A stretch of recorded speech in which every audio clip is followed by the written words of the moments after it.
Be strong.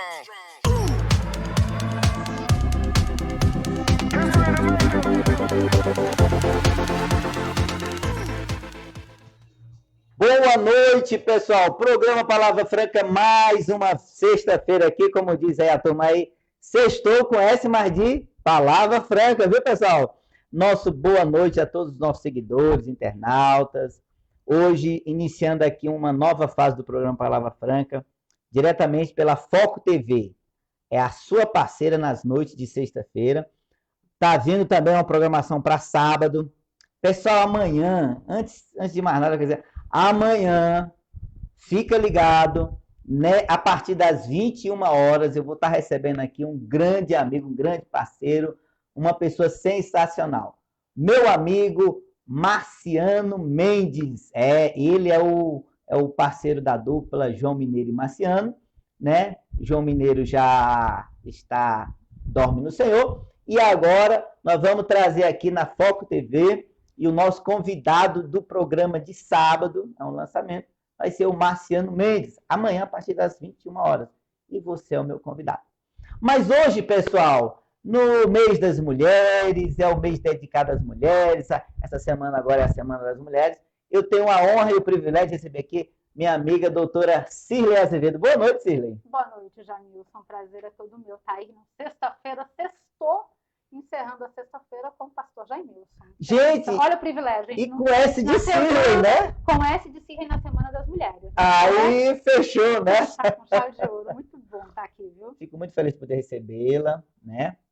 E temos o privilégio de estar lançando essa transmissão ao vivo pela Foco TV, que é a primeira de um dos grandes projetos que nós estamos trazendo aqui para Valparaíso. E você está junto com a gente. Verdade, você, como sempre, muito empreendedor, né? Eu costumo dizer que onde o Jaimilson tem o toque de Midas, né?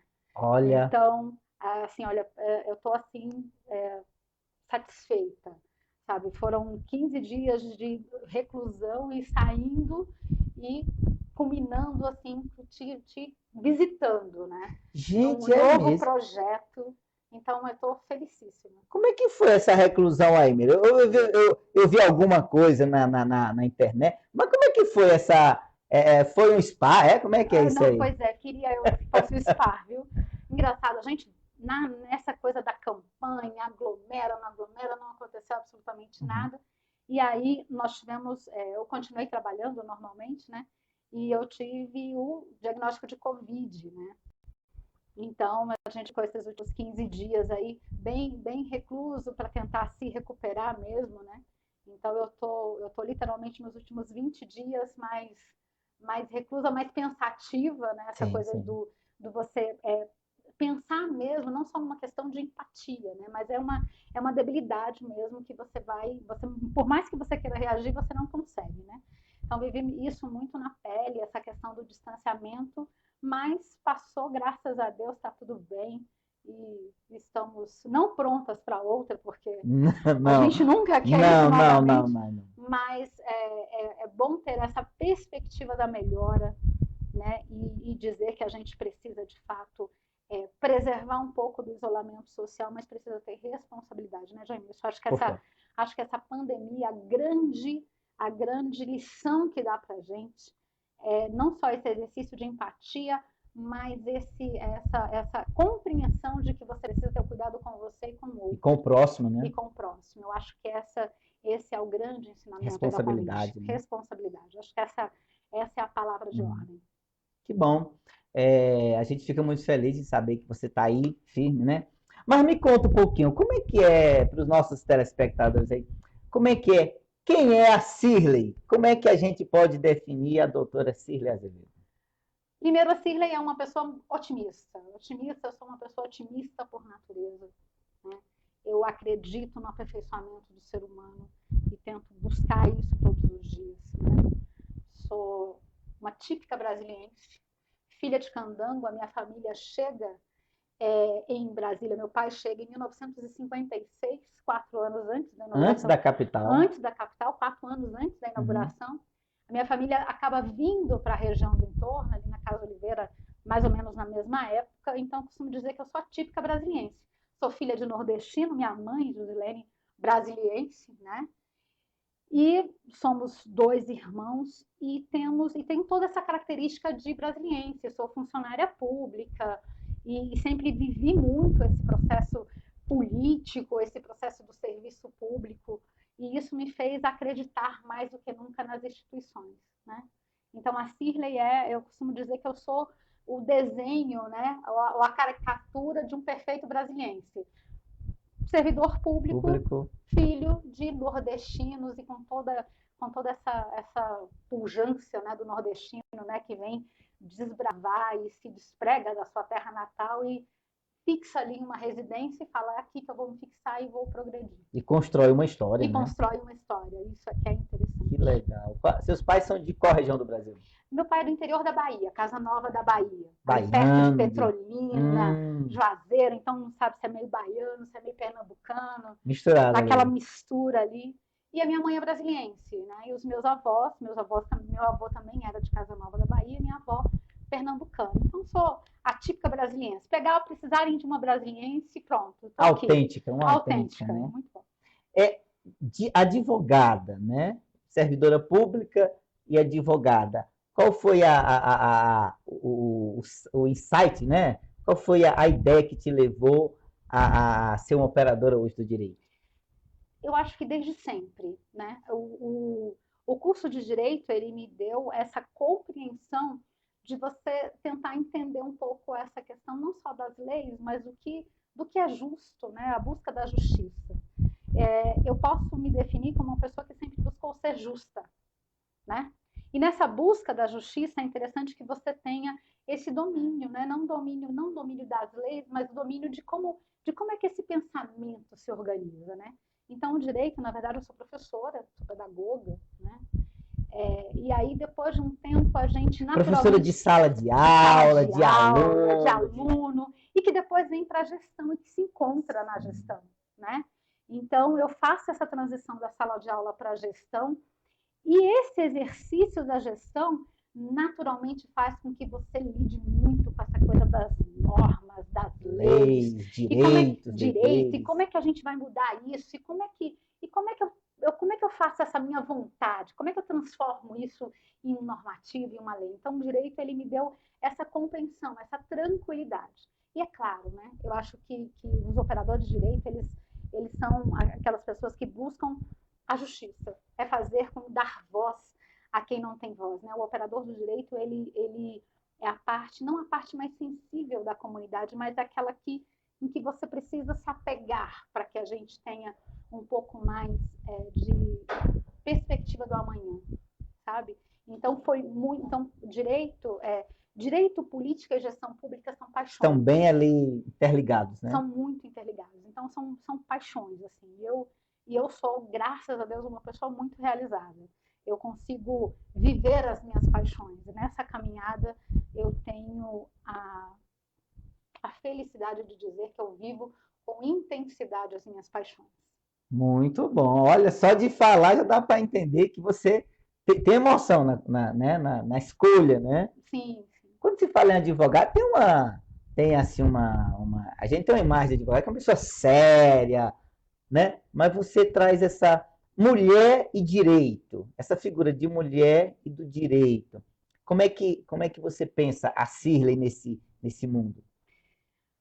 A mulher, naturalmente, quando a gente pensa em direito da mulher, ou a gente pensa em a mulher advogando, ela defendendo alguma causa, é muito difícil que ela não seja uma causa coletiva. Tanto é que a gente diz assim, quando as mulheres brigam pelos seus direitos, ganha a sociedade. Olha porque aí. A mulher é essa parte mais sensível, ela tem naturalmente, a natureza da mulher é de olhar para o todo, né? Então, conseguir fazer isso, sendo uma operadora de direito e também sendo professora, que eu não posso esquecer, a educação, esse lado pujante. Está no sangue, né? Essa coisa que faz com que você acredite que amanhã possa ser melhor. É você acreditar que as pessoas, no seu exercício, elas vão melhorando. A gente vai aprimorando as instituições. Então, a Cirlei como mulher, como operadora do direito, como gestora pública, é esse misto de falar assim, eu tenho o meu papel e vou dar a minha pequena contribuição para que consiga melhorar um pouquinho pouquinho ao meu redor. Legal. Seja como mãe, seja como servidora, como presidente de partido político, como militante partidária. Então, é esse exercício que eu venho fazendo e busco fazer a cada dia. E como é que é conciliar essa questão mãe, mulher, todo esse empreendimento? Porque você é uma mulher dinâmica, né? Você consegue ter esse olhar macro, vamos dizer, né? E como é que se concilia? Você tem quantos filhos? Eu tenho 2 filhos, a Iris e o Heitor. E como se concilia isso? Encontrando um companheiro de jornada, que é o meu querido e amado Alexandre. Né? Um abraço aí, meu amigo Alexandre, um abraço. Então, é você ter essa base muito sólida de família, né? Então, eu sempre tive os meus pais como grandes incentivadores, né? Apesar dos meus pais não terem tido acesso, né, à educação, essa questão muito formal, sempre foram os meus maiores incentivadores, né? E depois você constitui a sua família e nessa organização você encontra um companheiro de jornada que diz assim, olha, estou aqui para que você vá trilhando junto e a gente vá desbravando juntos, né? Então, eu tenho essa... Não digo que é sorte, mas eu digo que eu fui blindada, né, premiada com um companheiro de jornada que é o pai dos meus filhos, que é o meu marido, que é o meu grande incentivador a dizer assim, olha, vá para a rua, que aqui em casa pode deixar que somos 2. Que bom. Eu vou cuidando das coisas. Ou seja, pessoal, a instituição casamento não está falida. Isso é mentira. Casamento continua de pé, sendo a instituição que é a célula, né? A família é importante, né? É importante, é engraçado, a gente às vezes tem que travar várias lutas aí fora, né? Nós temos que ao mesmo tempo brigar ou travar alguns espaços. A nossa casa tem que ser o nosso porto seguro. Tem que ser o refúgio, né? Tem que ser o refúgio. Aquele ninho de aconchego. Então, eu saí, assim, sair da casa dos pais, constituir a sua própria família, mas não perder isso do que é importante, a essência, da essência, né? Então, acho que a família, eu tenho absoluta certeza que a gente consegue progredir se a gente tem um porto seguro que é a família. Então, quando os meus filhos olham para mim, ainda muito pequenos, né? A Iris tem 9 anos e o Heitor tem 7, mas eles dizem assim, mamãe, que legal que você está concorrendo. Você vai concorrer à eleição, mamãe? Mas olha, não se preocupe, não foi, você não ganhou, mamãe, mas que bom que você falou. Então, olha como é interessante isso, né? Você ter isso incutido nos seus filhos. Então, quando uma criança diz isso para você, ela tem incutida nela que é importante esse processo democrático. Né? 9 anos? 9 anos. Então, e já tem visão de... Sim, mas eu acho que é isso tudo, né? Sim. Esse conjunto de repente estar na mesa do café e a gente está conversando sobre o que está passando na prefeitura, ou o que está passando na presidência, ou tem uma coisa de trabalho. Então, eu acho que eles são muito envoltos nisso. E acho que a gente vai construindo cidadania, assim, né? E como é que é, já que os meninos têm 9 e 7 anos, como é que é essa questão do isolamento, da pandemia? Como já estamos fazendo 1 ano, né? Como que é conviver com 2 crianças nessa faixa etária? E você mora em casa ou apartamento? Nos 2, né? Um pouco nos 2. Um pouco de cada, né? Um pouco de cada. Mas como é que é conciliar essa turma num momento como esse? Eu acho que é isso. É você ter muito esse senso de família e de estar junto. E que é o momento. É o momento de estar mais próximo, né? Então, por muitos momentos, eu estava no teletrabalho, e no teletrabalho com eles, né, dentro de casa, e a gente fazer esse exercício de que você tem um novo normal. Um novo normal, essa é a palavra. É um novo normal. Então, antes você se deslocava para ir para a escola, mas agora a sua escola está na frente do computador, mas você não pode esquecer que ali ainda é uma aula. Sim. Ali você está dentro de uma escola, digamos assim, e acho que eles se adaptam muito mais do que nós. Sim. Então, eles já estão, tá todo mundo antenado, esses meninos, né? Muito. Eu acho que essa coisa da internet, da informação, do computador, eles estão muito mais adaptados, né? Eles têm esse exercício mais rápido, né? Então, foi tranquilo. Novamente, essa transição. Novamente é importante essa coisa da família, né? Porque aí é importante a coisa do estar junto.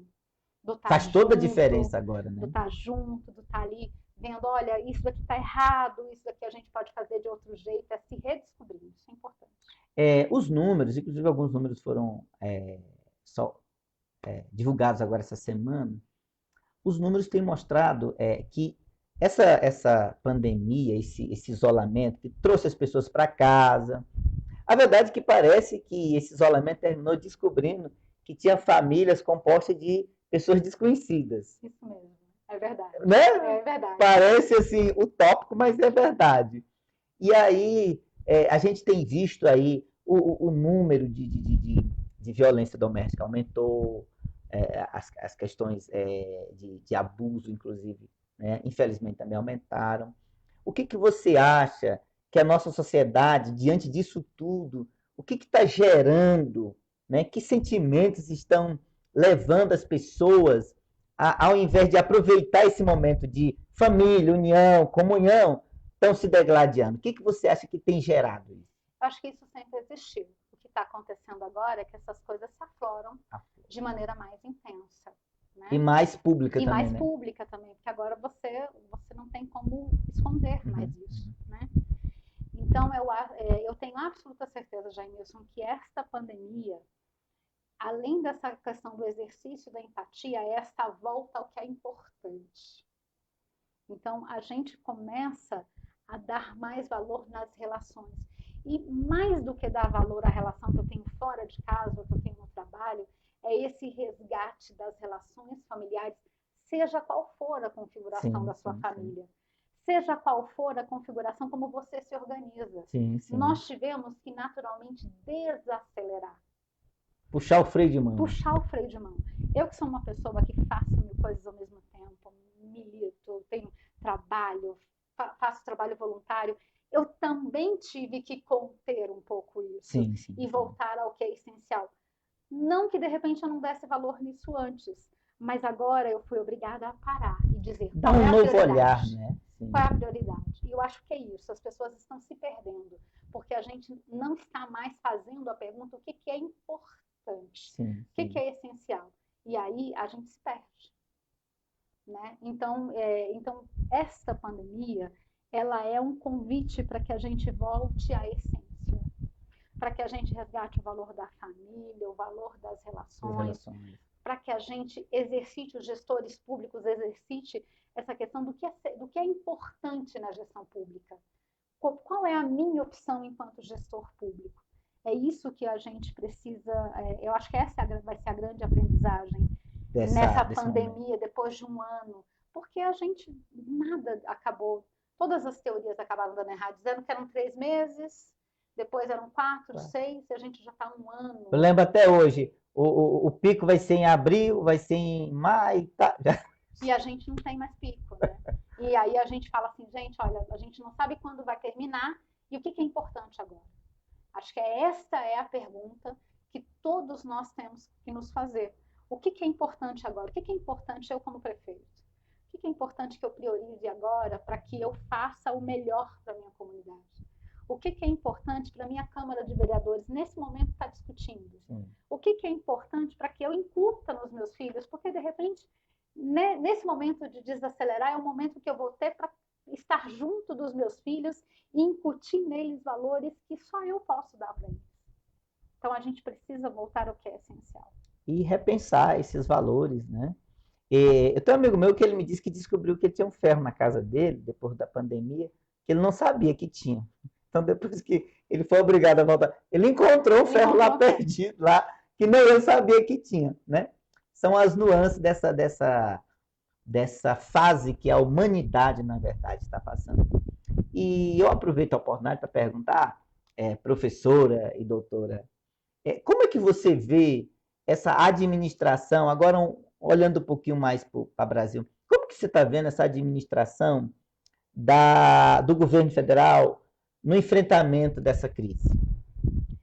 Eu acho que a gente está politizando muito o que nesse momento não tem que ser politizado. Acho que não só o governo, mas os críticos ao governo estão se perdendo na política. A gente está politizando uma situação que não tem que estar política no meio. né? A gente tem que ter uma situação de gestão. Eu acredito que o governo federal, nós nunca tivemos um investimento maciço na ponta, nos municípios, como tivemos acontecendo agora. Nós tivemos uma implementação de orçamento, isso é fato, ninguém pode negar disso, né? E que seja mérito do Congresso, que seja mérito do presidente, o que importa é que o dinheiro chegou na ponta. Chegou lá. Os municípios receberam dinheiro para fazer o enfrentamento. O que nós tivemos é que os gestores públicos municipais e os estaduais, eles se perderam no processo querendo fazer o que sempre fizeram, que foi o jogo político. E fazer o jogo político, onde a gente tem que fazer o jogo humanitário, é cruel. Que é problema. E cruel essa. E que é problema. Porque aí eu penso, porque às vezes a impressão que eu tenho, Jaimilson, é que os gestores, eles terminam uma eleição, ele já está pensando na próxima. Não. E nesse momento, no momento onde a gente tem não só um caos, mas a gente tem uma necessidade de priorizar, de voltar à essência, eu não posso terminar uma eleição e pensar na próxima. Eu teria que fazer um grande pacto, isso o governo federal, o Congresso, os municípios, e dizer, nós vamos priorizar a vida. Nós vamos priorizar fazer com que as pessoas consigam atravessar essa pandemia. Sobreviver, né? Sobreviver com o menor dano possível. Sim. Porque vai ter que ter dano. Nós não estamos numa situação de normalidade. Quantas pessoas invisíveis essa pandemia trouxe à tona? Mostrou para o governo. Mostrou para o governo. Quantas pessoas estavam na informalidade porque a nossa carga tributária é grande, porque o custo de ser formal é muito alto, e que agora disseram assim, o que a gente faz? Então, o que a gente precisa, na verdade, é parar de discutir política no momento errado. Discutir vida, né? A gente não pode. Não pode misturar. A gente não pode misturar. Então, assim, processo político é naqueles 45 dias. No máximo, a gente que lida aí com o partido, a gente discute 6 meses antes. Sim. Mas, passado esse período eleitoral, nós temos que pacificar as nossas cidades. Nós temos que baixar as armas. Descer do palanque. De fato, e falar assim, o que nós podemos fazer juntos? O que o Jaimilson, sendo oposição, ou sendo alguém que não me apoiou, pode contribuir para minimizar esse caos, porque somos todos interessados que a comunidade avance. Então, para mim, falta isso. Falta essa pacificação de todos os lados. Né? E a questão financeira, eu sempre digo uma coisa. O nosso recurso público, ele é finito. As nossas necessidades são infinitas. Peraí. Me permita essa interrupção, por favor. Você está me dizendo que o recurso público é finito? Finito. Eu não tenho como tirar infinitamente o recurso público. Nossa, isso para mim é chocante, gente, porque olha só, e-mail, eu preciso colocar esse ponto aqui, porque a palavra é franca. E-mail, me desculpe a minha interferência, mas e-mail a números astronômicos de desvio.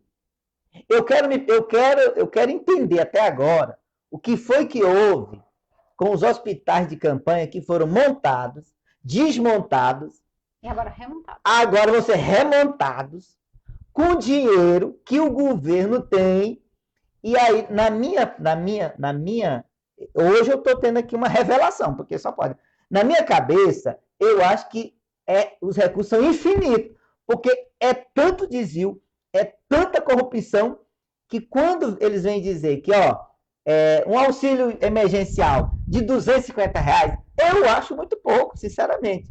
Mas, como você é uma pessoa gestora, bem informada, continue. Então, os recursos são finitos. Continue. E aí é exatamente isso. A gente está acostumado a ver o que é do Estado, é de todo mundo, então não precisa todo cuidar. Mundo mete a mão, Todo mundo mete a mão. E agora a gente está numa situação que está fazendo falta, por exemplo, no município de Valparaíso, foram destinados mais de 30 milhões para o tratamento de Covid. 30 milhões? 30 milhões. Isso é um bom dinheiro, né? É o que se especifica e o que se jogam por aí. Que se diz. Se diz. Reza a lenda. Reza a lenda. Mas e aí? 30 milhões em um ano. O que nós avançamos no município em termos de saúde pública? No Rio Grande do Sul, o governo de lá usou o dinheiro do Covid para pagar a folha de pagamento. Isso procede? Você acha que é o momento de tirar o dinheiro da pandemia para jogar numa folha de pagamento que é responsabilidade do Estado? Claro que não, né? Então volto a dizer, Essência. esta pandemia nos volta à essência. Se eu quero ser prefeito, eu tenho que ter o discernimento, primeiro, de pacificar. Segundo, para dizer o que é prioridade. No momento em que eu digo feche o comércio, fique em casa, o que eu, gestor municipal, vou fazer para o Jaimilson, que é empresário, que tem 3 pessoas lá, dependendo da folha de pagamento dele, vai mandar embora? Sobreviver. Como é que vamos sobreviver a isso? Inclusive, é bom, doutora, e até eu vi uma matéria agora recentemente falando sobre o lockdown que está no Distrito Federal, né? Aqui, nós estamos aqui a 10 quilômetros da divisa, né? Goiás e DF. E aí nós temos em Brasília um lockdown, que agora, na verdade, é mais do que um lockdown, é um toque de recolher. É uma questão é um estado de sítio, é um estado de guerra. Você acha que você como gestora e como operadora do direito, como professora, mas como cidadã, você acha que nesse exato momento, um lockdown nesse nível colabora ou piora? A gente tem que colocar as situações, enfim.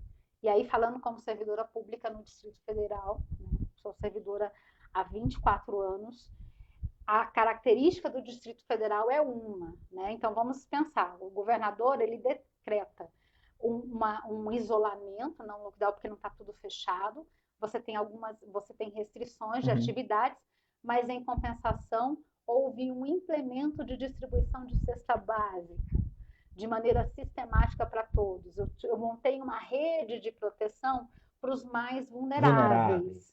Eu tive uma operação dentro do governo do Distrito Federal de retirada de todas as pessoas de rua, mandando para o abrigamento ou para outros, ou se deslocando para as suas cidades. Então, eu fiz uma série de ações que proporcionaram, que fazem assim, olha, eu preciso que você fique isolado, mas nós implementamos uma linha de crédito para os empresários, houve essa rede de proteção alimentar, foi feita a questão da distribuição, acho que é R$408, um outro auxílio que é bancado com o próprio dinheiro do GDF. Sim. Então, na verdade, eu tomo uma decisão de governo e falo, fique em casa, mas eu dou algumas condições garantindo para que as pessoas não só fiquem em casa, mas que minimizem essa questão da pandemia na medida que a gente consegue. Sim. Então, estas condições no Distrito Federal, elas são benéficas, até mesmo porque a gente tem uma situação que hoje é pacífica, que a gente precisa conter essa disseminação do vírus. Então, é melhor essa questão do isolamento. Agora, vamos para o nosso município, que está a 10 quilômetros da capital. Logo ali, né? Do lado. Fica em casa, Jaimilson, em Valparaíso. E aí? Qual foi o implemento de contrapartida que o governo municipal deu para as famílias vulneráveis do município? É uma boa pergunta, inclusive vou até deixar no ar, né? Quais foram as medidas do governo? Quais foram as medidas do governo? Porque testagem em massa é obrigação, e não foi a testagem em massa, porque a gente tem vários relatos de pessoas que não conseguiram ser testadas. Nós temos um restaurante comunitário do estado, dentro do município. Ele está aberto? Houve um implemento das refeições?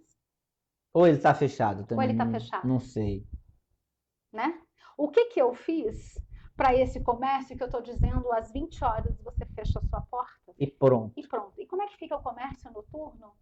Sendo que a gente tem uma gama de comércio e de serviços que sobrevivem a partir das 20 horas. E mais, o meu irmão, ele tem um carro de crepe, né? Você falou. Como é que é o nome do carro do crepe lá, seu irmão? Crepe do Ricardo. Crepe do Ricardo, lá no... Lá na Avenida das Palmeiras, ali, ó, perto ali da Câmara. Sim. Olha, Jabazinho Ricardo tá garantido já. Então, imagina, ele não consegue abrir o negócio dele, porque para ele vender é a partir das 20 horas. Então, não adianta ele ir para lá às 5 horas da tarde, porque você não tem público ali, e aí? E não é só ele, então não é só a casa noturna, não é só a distribuidora, são outros comerciantes que sobrevivem à noite em Valparaíso, até mesmo pela característica da Da cidade. cidade, que é uma cidade que as pessoas trabalham Então, fora, chegam chegam tarde. tarde. O que eu estou fazendo para dizer, Ricardo, feche aí o seu trailer?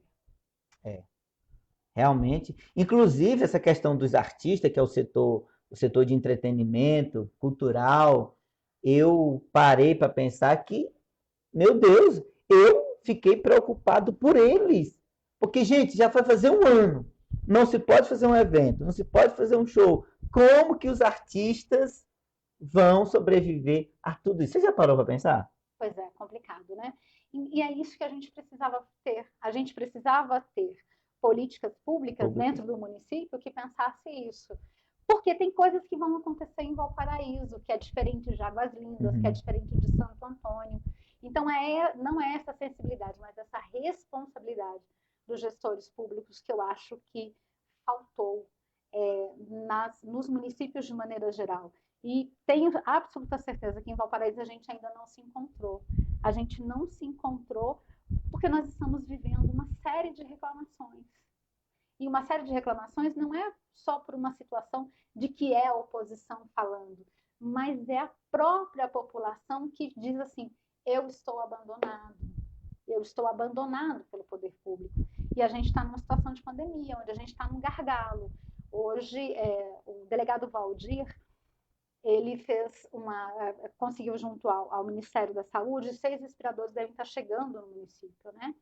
E aí, conversando com o pessoal da Secretaria de Saúde, eles disseram, olha, hoje a gente tem cerca de 40 pessoas precisando. 40 pessoas precisando aí da implementação dos respiradores. Eu falei assim, ótimo. E aí, o que nós vamos fazer com essa nossa malha? Né? Nós vamos organizar o nosso hospital finalmente para que a gente atravesse essa pandemia. Agora a gente está precisando muito.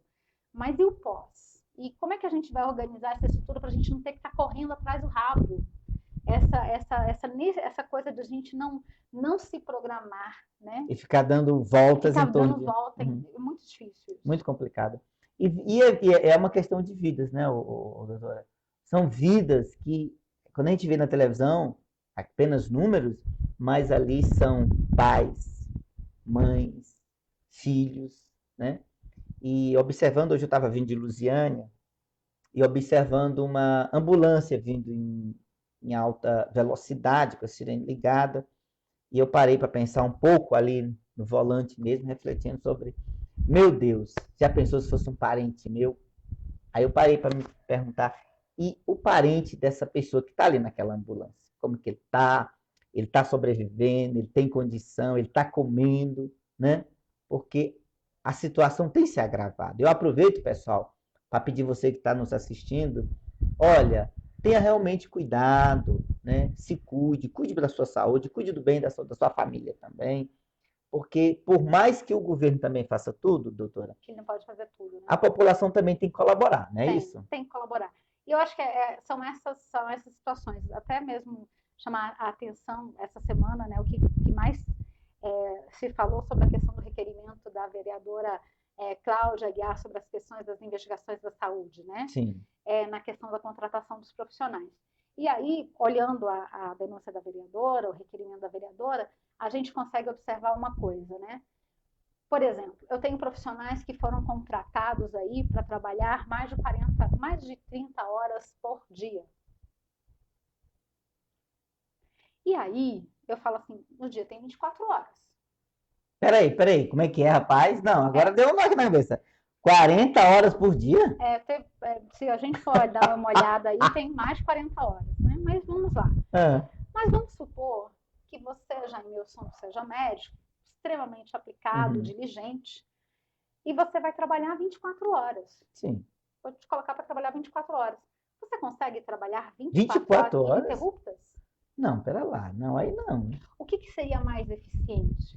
Era contratar o Jaimilson e dar condições de trabalho para que ele fizesse o plantão dele de 12 horas e colocasse o outro para fazer mais 12? Ou inflar o contra-cheque do Jaimilson trabalhando as 24 horas? Olha... É esse tipo de decisão que os nossos gestores tomaram. E aí é que você fala, para onde foi o dinheiro? Porque o dinheiro veio. Foram gastos com profissionais de saúde, mas foram gastos devidamente? Foram gastos pensando que eu tinha que oferecer para a população um serviço de qualidade? É melhor, por mais que o Jaimilson seja um primor de profissional. Um chegado, Chegado. né? Será que não seria melhor colocar um amigo do Jaimilson para trabalhar junto com ele? E nós termos dois profissionais para atender a população? Então, são essas opções erradas e equivocadas que faz com que a nossa população se penalize, faz com que o problema da pandemia seja muito pior. Esta falta de zelo com o que é dinheiro público. E também falta de empatia, né? De sentir a necessidade do povo, que é a parte mais frágil nesse... Né? Eu não sou da área de saúde, né? Mas o que eu mais ouço dos profissionais de saúde é essa agonia de você não ter condições de trabalho, de você não ter um insumo. Então, eu acho que é até ruim para o profissional. Ele está no local de trabalho onde ele não consegue prestar um bom serviço. Não porque ele não é um bom profissional, mas porque ele não dão a ele ferramentas para aquele trabalho. Então, essas coisas todas que eu acho que se agravam na pandemia, que se agravam no ralo da corrupção e que a gente está pagando um preço muito alto. Né? A gente está pagando um preço muito alto. Nós hoje, e aí o país inteiro, está pagando o preço de sermos negligenciados. Nós estamos pagando o preço de termos comprado o processo eleitoral. Porque, às vezes, eu contrato o Jaimilson e aumento o contra-cheque dele porque ele é meu apoiador. E a gente aceitou isso. Então, a gente precisa, Jaimilson, volto a repetir, nós precisamos voltar ao que é essencial. Nós precisamos recuperar o que é de importante no município. A vida, eu sou uma municipalista. Para mim, a vida começa no município. Sim. Então, a gente precisa valorizar essa vida. A gente precisa retomar isso de maneira a cuidar das pessoas. Hoje teve um requerimento interessante também da vereadora Cláudia, que foi a questão da abertura das farmácias 24 horas. Olha, tão essencial isso. Sim. Por que não temos isso ainda no município? Tão básico, né? Tão básico. Você está lá, fez a consulta, o farmacêutico já está lá. Por que a Cirlei está lá fazendo atendimento e eu já não saio de lá com remédio? Com remédio. Sim. Isso é tão básico. Isso é básico. Então, a gente precisa, nós precisamos nos desarmar. E eu espero que a gente consiga fazer esse exercício de voltar ao que é essencial. Sair do palanque, parar com essa coisa de que é oposição, é situação. Não, a gente precisa cuidar. Executar o serviço para o qual nós fomos, né, chamados, né? Doutora, você acha que eu acho que superpoderes, que eu estava refletindo sobre a decisão do Supremo de compartilhar a administração, né, segundo eles mesmos dizem, o presidente disse que foi tiraram dele a autoridade.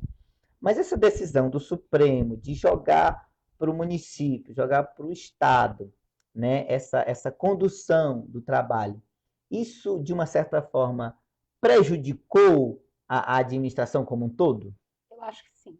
Na verdade, por mais que o Supremo diga que ele não fez isso, no momento em que ele diz a primeira voz é a do município, é a do prefeito, é a do governador, ele tira, de certa forma, a autoridade ou o poder central do governo federal. Não é que ele isentou, não vejo que ele isentou. Sim. Mas sabe aquela coisa assim de você... Sabe quando você tem filho, né? E você não quer que o menino faça aquilo, então você não diz?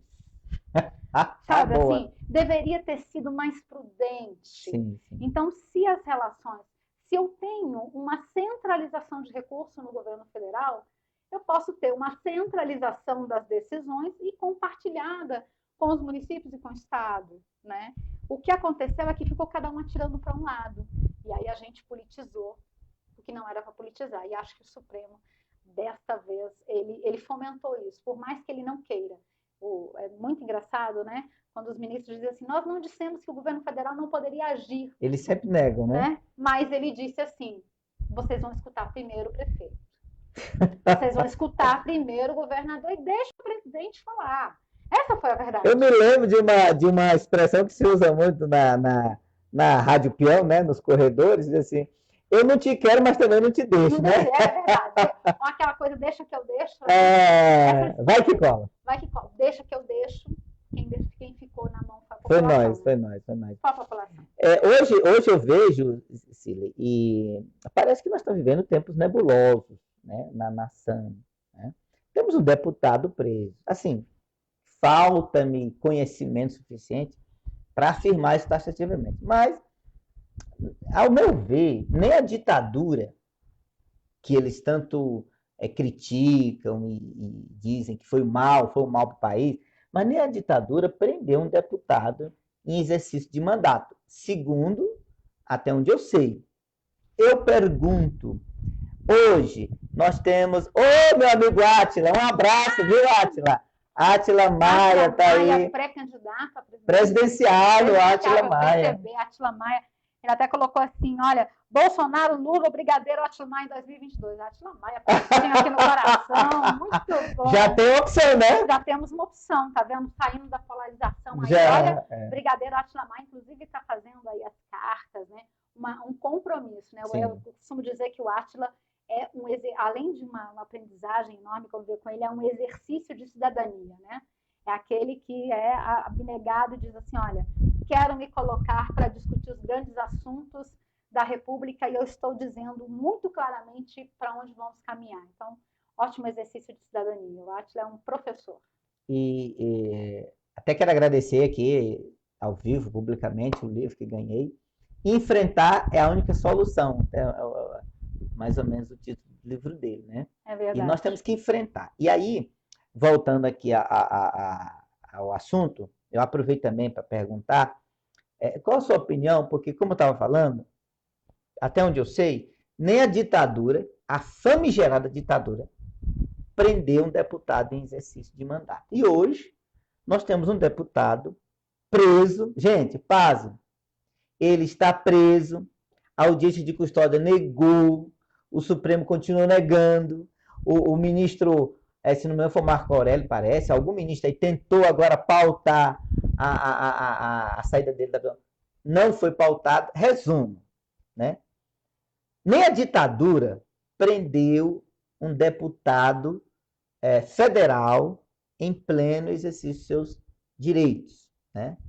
Eu te pergunto, isso é uma ditadura ou é impressão minha? Boa pergunta. Isso para mim, não é só uma ditadura, é um jogo de poder. Aquela coisa do eu tenho a caneta e eu faço o que eu quero porque eu tenho a caneta, a coisa do dono da bola, né? Porque é muito sério. É muito sério você ter um mandato cassado que não seja pelas suas instituições, pelos mecanismos legais e normais, né? Então, a gente tem uma situação do ativismo judiciário que tenta entrar dentro das instituições para garantir a ordem e, na verdade, promove uma desordem.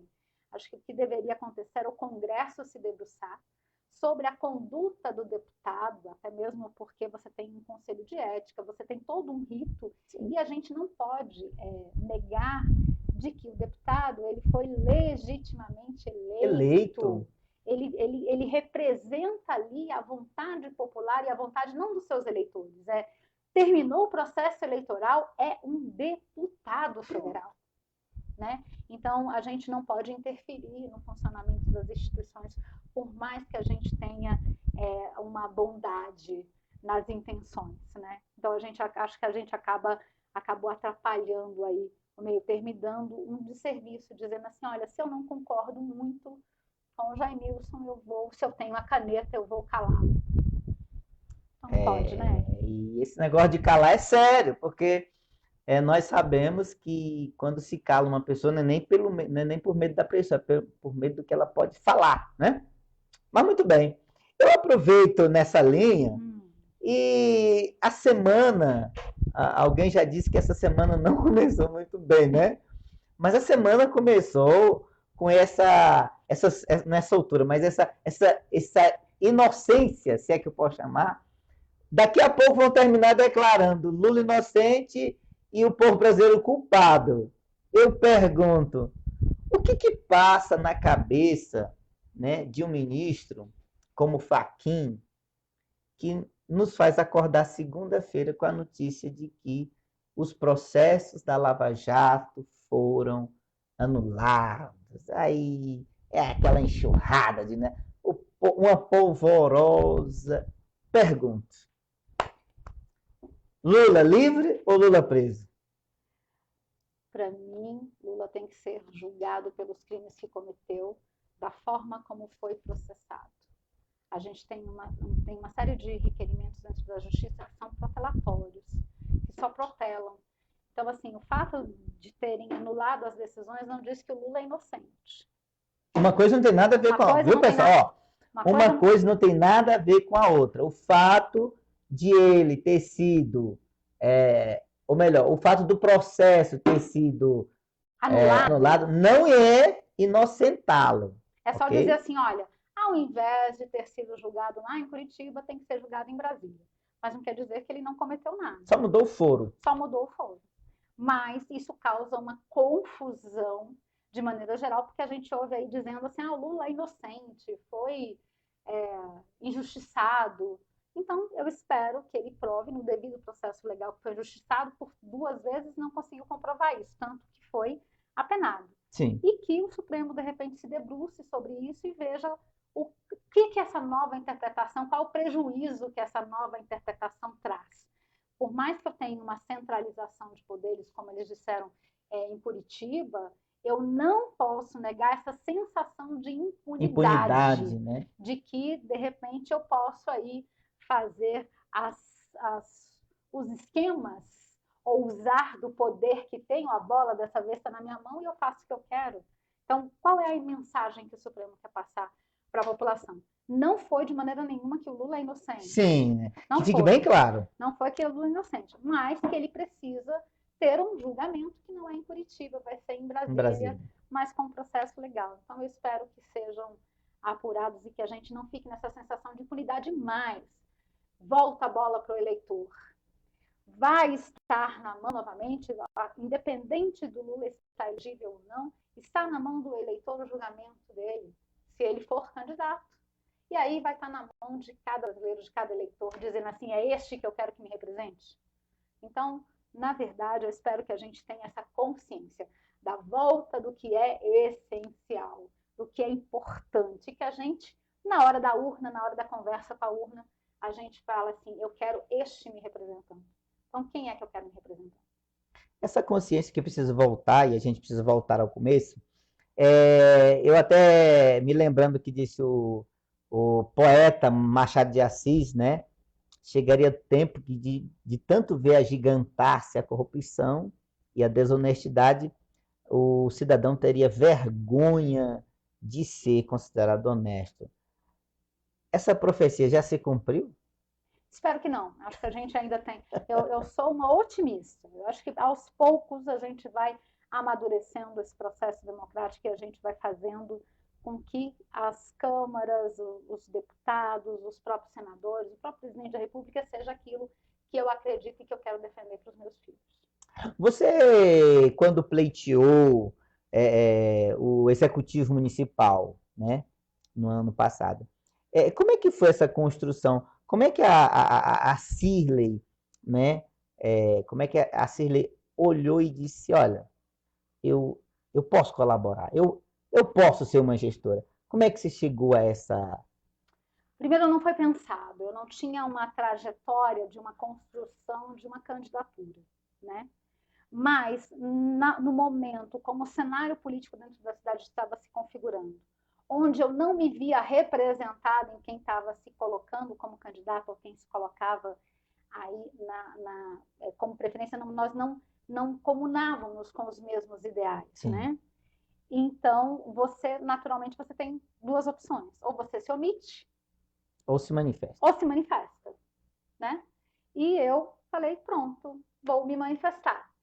apesar de não ter construído, não ser uma construção, não ser, de repente, aquela que seria a apadrinhada, né, dos grupos políticos da cidade, mas eu disse, eu vou me apresentar.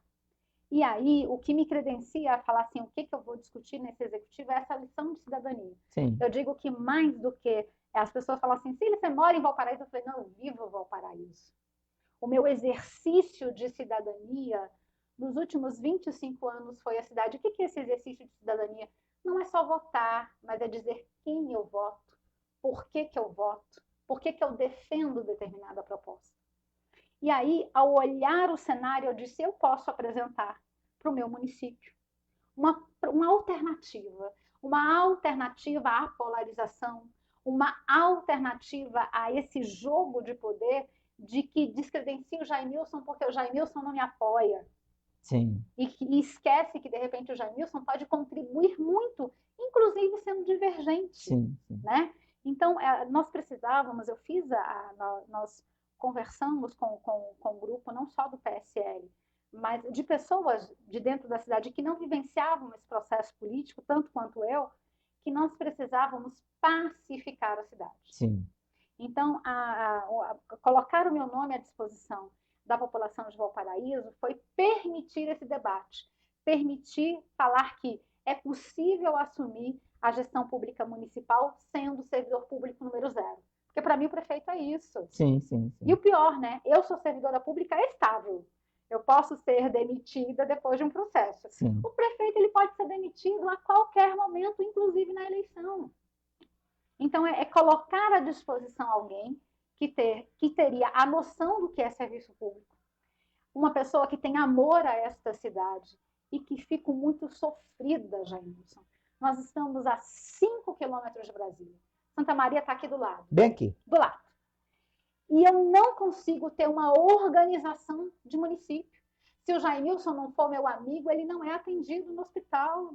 Meu Deus. Ele não é colocado na regulação. Eu não tenho um grupo de servidores públicos estáveis dentro do município que possam levar a máquina pública para mais do que essa coisa da troca de favores. Então, colocar o meu nome à disposição do município é dizer, olha, esta cidade que sempre me permitiu verbalizar o que eu acredito como política, o que eu defendo como servidora, o que eu defendo como gestora, para essa cidade eu quero trabalhar. E quero trabalhar 4 anos. Né? Então, foi se colocar à disposição e de sair dessa polarização que eu acho que é nefasta para a cidade. É nefasta polarização nunca é boa, né? Não, e nós temos muitos, em todos os grupos da cidade, nós temos pessoas muito preciosas. Uhum. Nós temos não digo não uma mão de obra, mas nós temos pessoas muito responsáveis dentro do município e que são exemplos dentro do serviço público, como empresários. A gente está aí dentro de uma cidade, se nós formos olhar para a região do entorno, Valparaíso é a cidade que mais tem condições de progredir. Maior potencial, né? Maior de potencial, nós temos um território muito pequeno. Então, era fazer com que alguém que não fosse desses grupos todos, mas que respeitasse a história das pessoas. Eu acho que a minha maior característica é de respeito às pessoas, independente se concordam comigo ou não. Se são ou não do meu grupo, Se são né? ou não do meu grupo, e a gente conseguir pacificar a cidade. Olha, essa palavra pacificar, eu acho que é a palavra de ordem, né? Precisamos, né? Eu acho que... Eu me lembro agora do que disse, se não me engano, foi Dom Pedro, né? Se é para o bem de todos. Olha só, a gente precisa voltar para esse sentimento de o bem da comunidade. O coletivo, né? Do coletivo, né? Precisamos. Acho que como o presidente falou nas suas campanhas, disse assim, mais Brasil e menos Brasília, né? Exatamente. Mais o povo, menos o umbigo. Mais população e menos grupo político. Muito bom, né? A gente precisa disso. E você, qual a sua perspectiva agora política para 22? Jaimilson, nós tivemos uma reunião, eu estava agora reunida com o pessoal do PSL e nós estávamos conversando que nós estamos à disposição dos munícipes, né? Então, eu volto terminou a eleição, terminado o processo eleitoral, eu voltei a ser o que sempre fui. Servidora pública, a pessoa que dentro de Valparaíso sempre conversou sobre política e sempre fez política dentro da cidade, não só política partidária. E nós estamos dispostos a fazer essa construção e contribuir com o que formos chamados a contribuir, né? Sendo com a nossa bancada de deputados, com os nossos conhecimentos em Brasília, até mesmo como servidora do Distrito Federal e que pode, de repente, auxiliar. Então, nós estamos à disposição, porque se eu falo ainda há pouco que a gente não pode avançar no processo eleitoral, eu serei a primeira a dar esse exemplo. Então, desci do palanque, sou líder partidária, sou presidente de partido e tenho o compromisso de, como presidente partidária, fazer algumas discussões dentro da cidade, né? Seja com o prefeito, com a Câmara de Vereadores, com o secretário, mas sempre colocando essa disposição de construir, que a gente construa para amanhã. A gente não pode ficar nessas brigas e nessas intrigas, né? Então, acho que 2022, a questão da candidatura pode ser uma construção, né? A gente nunca você pode ser candidato de si mesmo, mas com certeza eu vou estar discutindo o processo político dentro de Valparaíso e no estado de Goiás. Eu não vou me omitir nunca. Esse exercício de cidadania não tem jeito. Não tem como voltar atrás, não, né? Não tem. Gente, eu não acredito não que a minha produção já está dizendo aqui que o horário chegou, né? Ixi, eu não olha. acredito. Ó, a Claudinha está aqui, ó, Mas vereadora Cláudia. Um abraço, Cláudia. Um abraço para minha amiga vereadora Cláudia Aguiar. O subsecretário Valtemir Souza. Olha, pessoal, olha só quem está tocando. Nossa, sextou! Sextou com o Marcelo Mendes. Amanhã, fica ligado. Amanhã nós vamos estar ao vivo aqui com o cantor Marciano Mendes, diretamente da Foco TV. Gente, amanhã o programa vai ser... Nós vamos lançar mais um quadro, né, na Foco TV. E amanhã... Não, põe mais um pouco aí de Marciano, gente. Mais um pouco aí de Marciano aí. Eu estou muito feliz hoje por estar recebendo aqui uma amiga, a doutora Cirlei Azevedo, e dizer que, olha, o horário foi-se embora.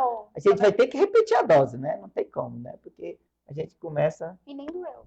Não, nem doeu. Gente! Olha aí, a produção tá mandando soltar. Solta aí. Aumenta o som aí, pessoal, ó. Sexta-feira. A voz continua maravilhosa, né? Marciano Mendes, amanhã, ao vivo, aqui no programa Palavra Franca, nós vamos estar lançando mais um quadro ao vivaço com o nosso amigo. Um abraço, ele deve estar assistindo a gente agora. Marciano Mendes é aquele cantor da dupla João Mineiro e Marciano. E amanhã nós vamos estar aqui ao vivo a partir das 21 horas com o Marciano Mendes. Um abraço, Marciano. Doutora Cirlei, esse momento agora é o momento para mim que é o mais difícil. Que a gente tem que acabar, meu Deus do céu. Mas muito obrigado. Esteja certa de que estaremos com as portas abertas do programa Palavra Franca para recebê-lo aqui mais vezes. E agora eu quero que você deixe aí uma mensagem aí aos nossos telespectadores. Olha, Jamilson, primeiro te agradecer pelo espaço. Eu sempre digo que é muito importante esse espaço de interlocução e de conversar com a população de Valparaíso, né? E dividir isso com você, que é uma pessoa que se preocupa com a cidade, que empreende na cidade, né? E que se preocupa com esse amanhã, é impagável. Então, assim, tenho que te agradecer muito. E dizer que a gente precisa, nesse momento, as lideranças políticas, as lideranças públicas, né, os gestores públicos, nós precisamos nos dar as mãos e fazer com que a nossa comunidade avance. Nós temos que parar com as brigas de grupos e precisamos voltar ao que é essencial. Então, que depender de mim, né, Cirlei Azevedo, presidente de partido, cidadã de Valparaíso, eu vou estar pronta para contribuir com esse processo. E eu tenho certeza que se os gestores públicos acordarem para isso, muito mais pessoas se levantarão dentro desse município. temos uma população, não é uma população carente, é uma população brava, guerreira. E eu acredito que a gente pode atravessar esse momento de pandemia fazendo com que o nosso município seja exemplo e volte para o que é essencial. Então vamos descer dos palanques e vamos nos dar as mãos, porque nós precisamos voltar à essência. A vida começa no município. Então nós precisamos fazer com que o nosso município funcione. Aconteça, né? Aconteça. Gente, esse foi o programa Palavra Franca de hoje, com a participação da doutora Cília Azevedo, que a gente quer agradecer em nome de toda a produção. Nosso muito obrigado, doutora, e fique à vontade para voltar mais vezes.